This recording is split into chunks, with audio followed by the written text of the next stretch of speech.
Assalamualaikum warahmatullahi wabarakatuh. Nama saya Muhammad Haris Miftah Sibaweh, NIM 0704032013 dari kelompok 4. Di sini saya akan menjelaskan tentang biografi Imam As-Syaukani. Nah, Imam As-Syaukani ini memiliki nama lengkap Muhammad bin Ali bin Muhammad bin Abdullah As-Syaukani As-San'ani Al-Yamani, atau biasa dikenal dengan Imam As-Syaukani. Beliau lahir pada hari Senin, tanggal 27 Dzulqa'dah tahun 1173 Hijriah. Nah, bertempatan di desa Saukan. Nah, jadi namanya Imam As-Syaukani, kenapa kok dijuluki As-Syaukani? Karena beliau menisbatkan nama tempat kelahirannya pada di belakang namanya. Nah, terus beliau meninggal di hari Rabu tanggal 27 Jumadil Akhir tahun 1250 Hijriah. Nah, semasa hidupnya Imam As-Syaukani ini memang banyak turut andil ayahnya yang bernama Ali As-Syaukani, yang mana ayahnya Imam As-Syaukani ini pernah menjabat sebagai hakim di Yaman selama 40 tahun. Kemudian beliau pada umur 10 tahun beliau mempelajari Al-Quran dan menghafal Al-Quran. Nah, dalam usia tersebut menjadi acuan awal belajarnya. Kemudian Imam As-Syaukani ini menyelesaikan hafalan Qurannya, yang mana beliau menyelesaikannya kepada Al-Faqih Hasan bin Abdullah Al-Habi. Nah, kemudian selang berapa lama beliau ini pindah ke kota San'a untuk menimba ilmu dari para ulama. Nah, guru-guru beliau tak lebih antara beliau pernah belajar mustalahul hadis kepada Abdul Qadir Ibnu Ahmad. Nah, beliau ini seorang alim mujtahid mutlak pada masanya. Kemudian Imam As-Syaukani ini selama rentang 78 tahun umurnya, beliau ini sangat banyak melahirkan banyak-banyak karya. Seperti contoh ada kitab Fathul Qadir, kitab tafsirnya, kemudian ada Nailul Autor, terus kemudian banyaklah, dan dari segi lainnya ada Al-Ithaful Kabir Bisnadid Dhafair, terus ada Al-Fawaid Al-Majmu'ah fil Hadisi Al-Mawdu'ah wa ghairuha. Nah, itu dan selainnya karya-karyanya beliau. Selanjutnya yakni tentang kitab Tafsir Fath Al-Qadir. Kitab tafsir ini bernama lengkap Kitab Fath Al-Qadir Al-Jami' Baina Al-Fannai Al-Riwayah wa Al-Diroyah fi Ilmil Quran, yang dikarang oleh Imam Asy-Syaukani, yang mana beliau bernama lengkap Muhammad bin Ali bin Muhammad bin Al-Hasan bin Muhammad bin Salah bin Ibrahim bin Muhammad bin Al-Afif bin Muhammad bin Rizki. Kitab tafsir ini menggunakan sumber penafsiran tahlili atau menggunakan metode penafsiran tahlili, yang mana Imam Asy-Syaukani mengambil dari dua sumber, yakni sumber riwayah dan sumber diroyah atau sumber ro'i. Imam Asy-Syaukani sendiri menggunakan beberapa pendekatan dalam menafsirkan kitab ini. Yang pertama yakni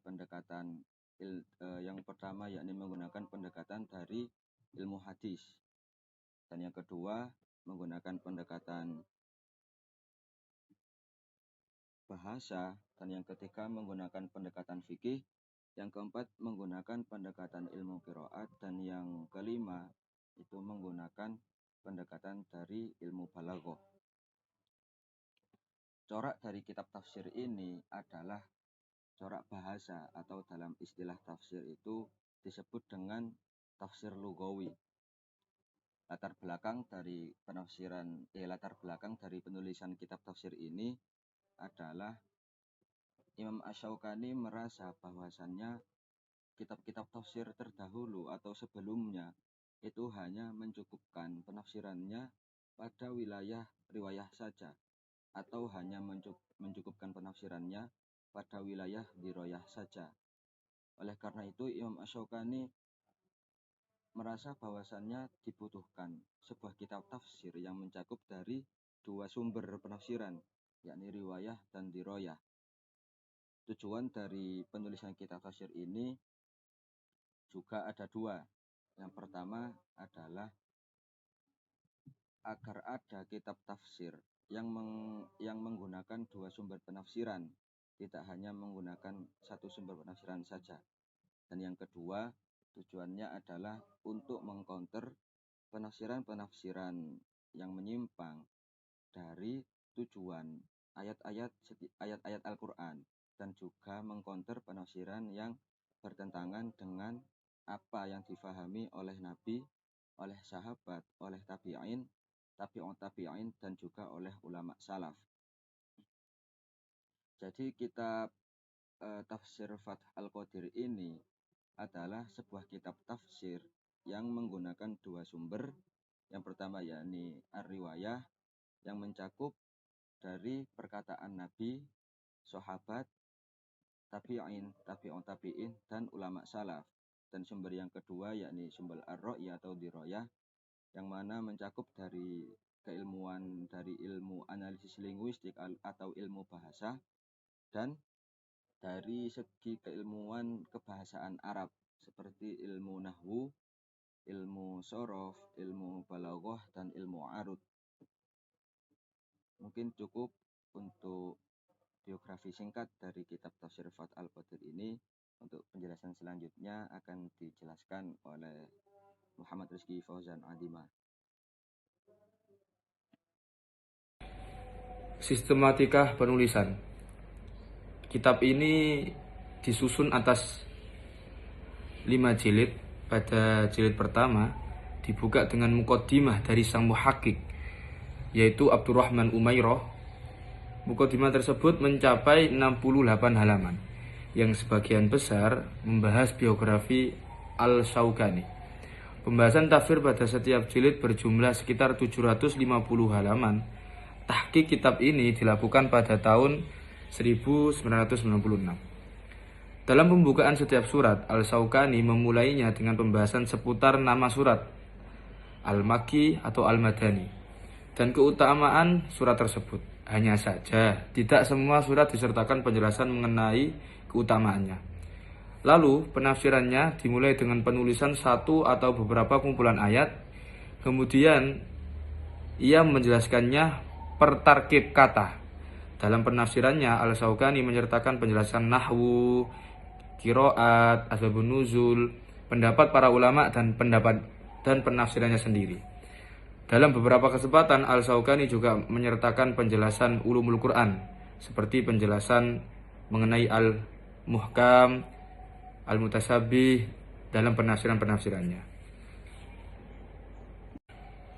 Keunggulan tafsir Fath Al-Qadir di antara lain yakni karya tafsir ini berupaya menggabungkan dua sumber tafsir yang dikenal di kalangan ulama, yakni ulama salaf dan khalaf, yaitu tafsir birriwayah dan tafsir bidirayah.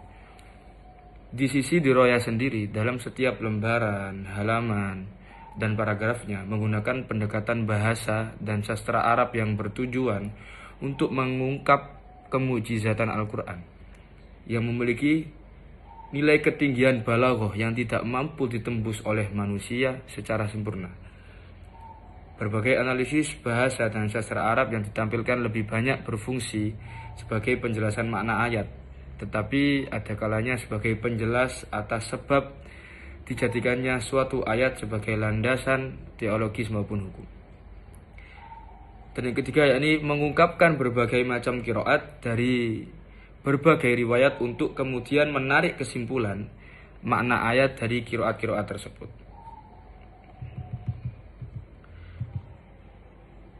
Yang keempat, sistematika penyusunan kitab ini menggunakan metode analitis tahlili yang diurut berdasarkan urutan mushaf dan lain-lain.